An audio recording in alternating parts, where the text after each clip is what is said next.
சொல்றான். பனி இஸ்ராயல்களுக்கு ரசூலா அல்லாஹ் அனுப்புனதுன்னு பார்த்தீங்கன்னா ஈசா நபிக்கு தான் சொல்றான். அதே மாதிரி அந்த முன்னாடி அந்த வசனத்துல சொன்னோம்ல, ஒரு கூட்டத்தாருக்கு ஒரு ரசூல் தாங்கிறார். அந்த கண்டிஷன் படியும் பார்த்தீங்க அப்படின்னா 16:36 வருது இல்லை, அதன்படியும் பார்த்தீங்கன்னா பனி இஸ்ராயல்களுக்கு ஒரு ரசூல் தான்.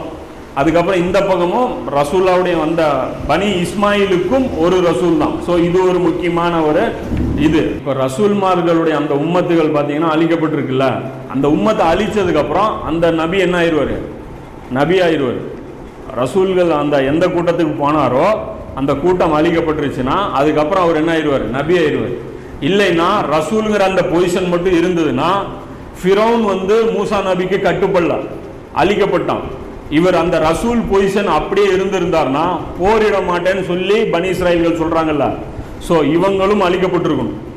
ரசூலுடைய அந்த கட்டுப்படுதல் இவங்க நிராகரிச்சதுனால, ரசூலுடைய அந்த வேலையை நிராகரிச்சதுனால இவங்களும் அழிக்கப்பட்டிருக்கணும். அப்போ நபிங்கிற அந்தஸ்து இருக்கிறதுனால அழிக்கப்படலை. இது ஒரு முக்கியமான ஒரு டீட்டெயிலு.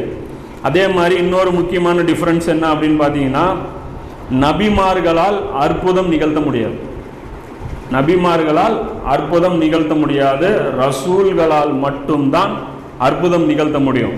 நபிமார்களால் நாங்கள் உண்மையான நபிமார்கள் அப்படின்னு சொல்லி அதையும் நிரூபிக்க முடியாது. நபிமார்களை நபிதான் உண்மையான நபின்னு சொல்லி அவரால் ப்ரூஃப்லாம் பண்ண முடியாது.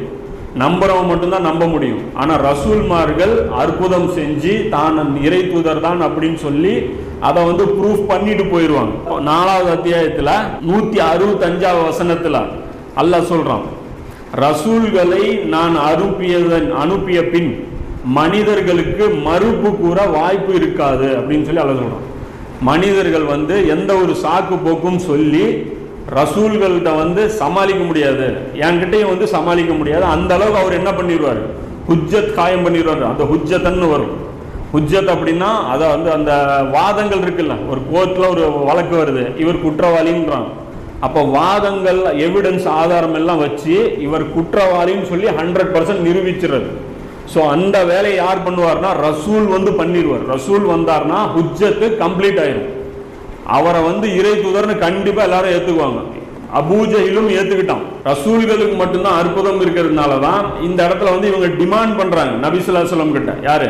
மக்காவாசிகள் கேட்கிறாங்க, இவரது இறைவனிடம் இருந்து இவருக்கு அற்புதம் அருளப்பட்டிருக்க வேண்டாமா என்று இவர்கள் கேட்கிறார்கள்.